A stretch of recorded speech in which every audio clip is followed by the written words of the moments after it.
मंडळी, तुमच्या कोणाच्या घरात तुळस असेल तर हा व्हिडिओ खास तुमच्यासाठीच आहे. तुळस सुखी तर घर सुखी असं आपल्याकडे पूर्वजांपासून म्हटलं जातं. तुमच्या घरातील तुळस सुद्धा नेहमी हिरवीगार, टवटवीत आणि भरभराटीची राहावी असं तुम्हालाही वाटतं का? अनेकदा आपण खूप भक्तिभावानं पूजा करतो, पण नकळत झालेल्या काही छोट्या चुकांमुळे तुळस सुकू लागते. हिंदू धर्मात तुळशीला माता आणि साक्षात देवी लक्ष्मीचं स्वरूप मानलं जातं आणि म्हणूनच आज आपण जाणून घेणार आहोत तुळशीची शास्त्रोक्त सेवा आणि तिची निगा राखण्याचे काही अतिशय सोपे आणि महत्त्वाचे नियम. हा व्हिडिओ शेवटपर्यंत पहा, कारण आजची ही माहिती तुमच्या घरातील सुख समृद्धी वाढवणारी ठरणार आहे. सुरुवात करूया सकाळच्या सेवेपासून. सकाळी स्नान करून स्वच्छ वस्त्र परिधान केली की तुळशी समोर सुंदर रांगोळी काढावी आणि तिला नमस्कार करावा. तुळशीला पाणी घालताना घाईघाईने न घालता अगदी संथपणे मुळाशी पाणी अर्पण करावं. आता नुसतं पाणी अर्पण करायचं का? तर नाही. तुळशीला पाणी अर्पण करताना आपण तुळशी मंत्राचा जप करू शकता, जसे महाप्रसाद जननी सर्व सौभाग्यवर्धिनी आधी व्याधी हरा नित्यम तुलसी त्वम नमोस्तुते. दुसरा सोपा मंत्र ओम सुभद्राय नमः आणि तिसरा सोपा मंत्र भगवान श्री हरी विष्णूंचा ओम नमो भगवते वासुदेवाय. आता तुळशीला पाणी घालताना तांब्याच्या किंवा पितळी भांड्यातूनच जल अर्पण करावं आणि पाणी थेट पानांवर न टाकता तुळशीच्या मुळाशी घालावं. शक्यतो सकाळी स्नान करूनच तुळशीला जल अर्पण करावं. याही व्यतिरिक्त आपण ओम तुलसे नमः या मंत्राचा जप सुद्धा करू शकता. यामुळे मनाला प्रचंड सकारात्मकता मिळते असं सांगितलं जातं. मंडळी, अनेकदा घरांमध्ये तुळशीला पाणी घालताना त्यात थोडं कच्चं दूध मिसळलं जातं, कारण धार्मिक दृष्टिकोनातून हे अत्यंत शुभ मानलं जातं. मात्र एक गोष्ट लक्षात ठेवावी की दुधाचं प्रमाण खूप जास्त असू नये. फक्त काही थेंब दूध पुरेसं असतं. एका तांब्याच्या भांड्यात आपण जर पाणी घेतलं तर त्यामध्ये 2 थेंब दुधाचे टाकावे. दुधाचे प्रमाण खूप जास्त असू नये. जास्त दूध मातीत साचल्यास तिथे बुरशी निर्माण होऊ शकते आणि मुळे खराब होऊ शकतात. म्हणूनच श्रद्धा आणि शास्त्र यासोबतच झाडाचे आरोग्यही जपणं आपलीच जबाबदारी आहे.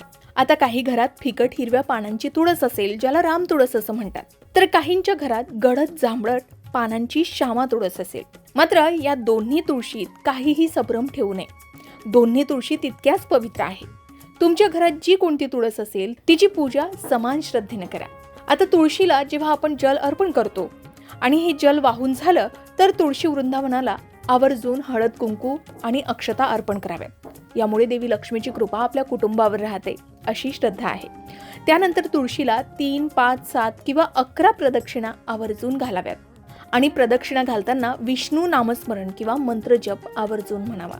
आपण 108 प्रदक्षिणा घालून भगवान श्री हरी विष्णूंचा नाम जप करत तुळशीची उपासना करू शकता. आता महत्त्वाचा मुद्दा, धर्मशास्त्रात तुळशीची पानं तोडण्याचे काही कडक नियम आहेत. विना स्नान तुळशीला हात लावू नये. तसेच रविवारी, एकादशीला आणि द्वादशीला तुळशीची पानं कधीही तोडू नये असं सांगितलं जातं. जर तुम्हाला दुसऱ्या दिवशी पूजेसाठी किंवा नैवेद्यासाठी पाणी लागणार असतील तर ती आदल्या दिवशी म्हणजे शनिवारी किंवा आदल्या तिथीलाच स्वच्छपणे काढून ठेवावीत. यामुळे धार्मिक नियमांचं पालनही होतं आणि झाडाला इजाही होत नाही असं सांगितलं जातं. आता तुळशीला मंजिरा आल्यात म्हणजे तिची फुलं आल्यावर अनेक जण ती तशीच ठेवतात, पण तज्ज्ञांच्या मते आणि बागकामाच्या दृष्टीने तुळशीला आलेली मंजिरी वेळेवर काढणं हे खूप गरजेचं मानलं जातं. झाडाची बरीच ऊर्जा वीज तयार करण्यासाठी खर्च होते असं म्हणतात.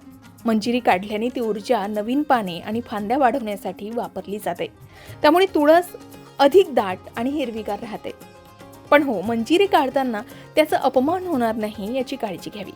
त्या पायाखाली येणार नाहीत अशा ठिकाणी म्हणजे वाहत्या पाण्यात विसर्जित कराव्यात किंवा एखाद्या स्वच्छ झाडाच्या मुळाशी टाकून द्याव्यात. आता तुळशीची संध्याकाळची पूजा ही तितकीच महत्त्वाची आहे. संध्याकाळी सूर्यास्तानंतर तुळशी समोर तुपाचा दिवा लावावा. शक्य नसेल तर तेलाचा दिवा लावावा. हा दिवा घरातील नकारात्मक ऊर्जा दूर करतो आणि हा दिवा लावल्यानंतर तुळशीची आरती नक्की करावी आणि अगदी मनापासून प्रार्थना करावी, कारण तुळशी माता ही आपल्या घरावर कृपा करते आणि आपल्या घरावर येणारी संकट ही स्वतःवर घेते असं म्हणतात. यावेळी आपण तुळशीला प्रार्थना करू शकता की हे तुळशी माता, आमच्या घरावर तुझी कृपा कायम ठेव. घरात सुख, शांती, आरोग्य आणि समृद्धी नांदू दे असं म्हणून प्रार्थना करावी. मात्र रात्रीच्या वेळी तुळशीला अजिबात पाणी घालू नये आणि पाणीही तोडू नये. तसेच तुळशी भोवतीचा परिसर नेहमी स्वच्छ ठेवावा. तिथली सुकलेली पानं किंवा तण वेळोवेळी काढून टाकावे. एवढंच नाही तर तुळशीला कधीही रागाने किंवा अस्वच्छ अवस्थेत हात लावू नये. तिला प्रेमानं जपावं. तर मंडळी, तुळशीची सेवा ही केवळ एक धार्मिक परंपराच नाही, तर एका पवित्र वनस्पतीची प्रेमानं घेतलेली काळजी आहे. योग्य प्रमाणात पाणी, पान तोडण्याचे नियम आणि मंजिरी वेळेवर काढणं या छोट्या छोट्या गोष्टी असल्या तरी तुळस ही माता लक्ष्मीच्या स्थानी मानली गेली. या सर्वांची काळजी घेतली तर आपल्या घरातील तुळस सुद्धा छान वर्षभर बहरू शकेल. तुम्ही तुमच्या घरातील तुळशीची कोणती विशेष सेवा करता? आम्हाला कमेंट करून नक्की सांगा. आणि तुळशीची शास्त्रोक्त पूजा कशी करावी या संबंधित ही माहिती आपल्या मित्र आणि कुटुंबांसोबत शेअर करायला विसरू नका. अशाच प्रकारच्या माहितीपूर्ण व्हिडिओसाठी लोकमत भक्ती चॅनलला नक्की सबस्क्राईब करा आणि बेल आयकॉनला क्लिक करा, म्हणजे आमच्या नवनवीन व्हिडिओचं नोटिफिकेशन तुम्हाला मिळत राहील.